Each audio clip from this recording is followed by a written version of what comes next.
Hello all, welcome back to this new session where we'll be continuing with the Norton's theorem.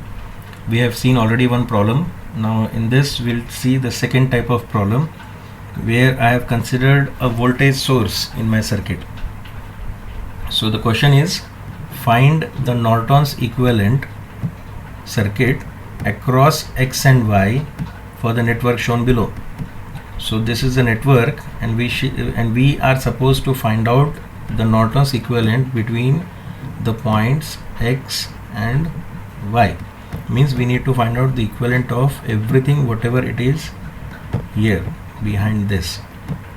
So we need to find out the equivalent circuit of Norton for everything which is here,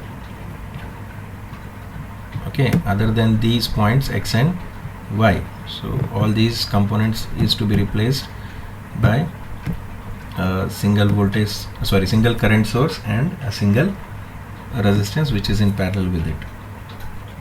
So how to solve this? We'll try to find out first Rn, or the Norton's resistance, or the internal resistance.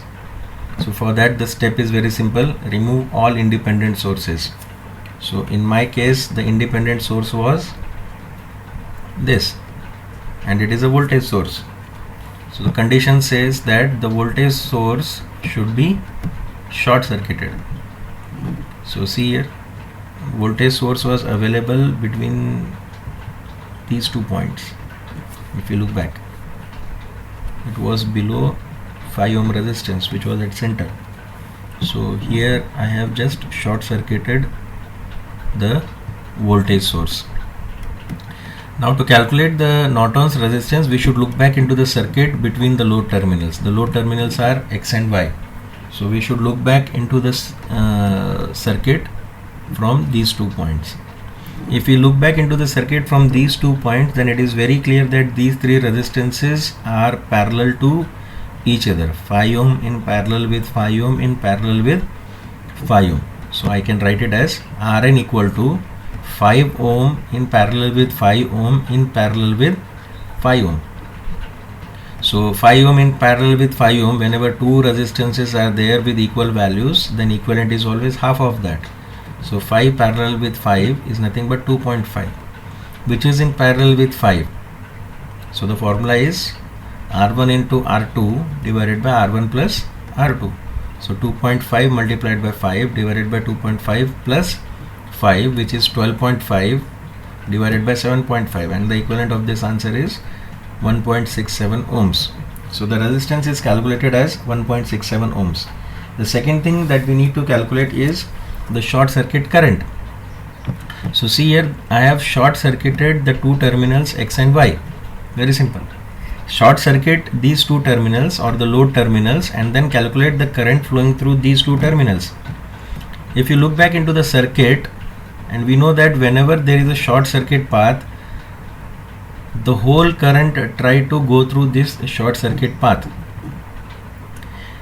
Okay, the other way to look at this is, this 5 ohm is in parallel with this branch, which is in parallel with this branch, which is in parallel with short circuit current.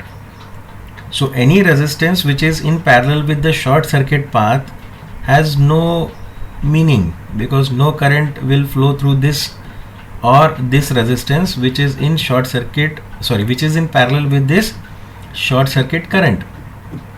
So this 5 ohm resistance and this 5 ohm resistance has got no value in my circuit now when I have short circuited the point X and Y.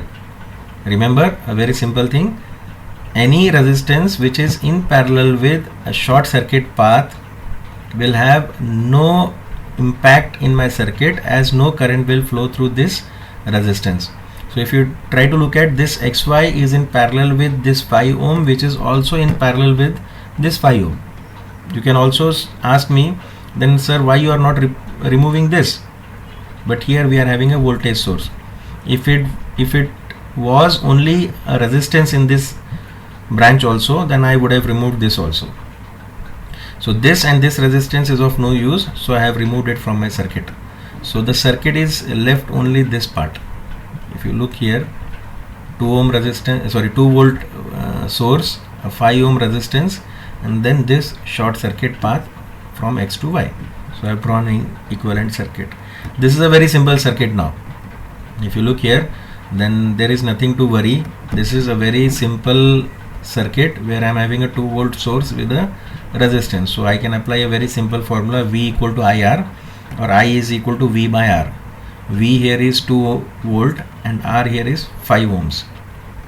So the current I can be calculated as I equal to 2 by 5 V by R, and it is around 0.4 ampere, and we can understand that this I itself is ISC, because this I will move like this and go through this, and the same current I will be ISC.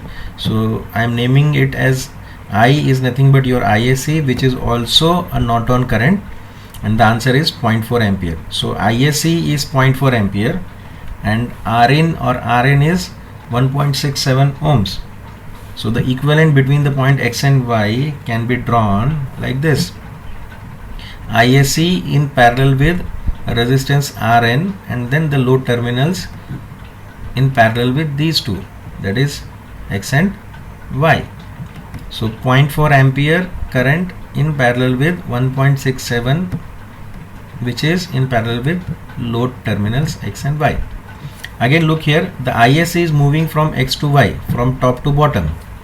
So if the current has to move from top to bottom, once I connect the load resistance here, then the current should have this direction.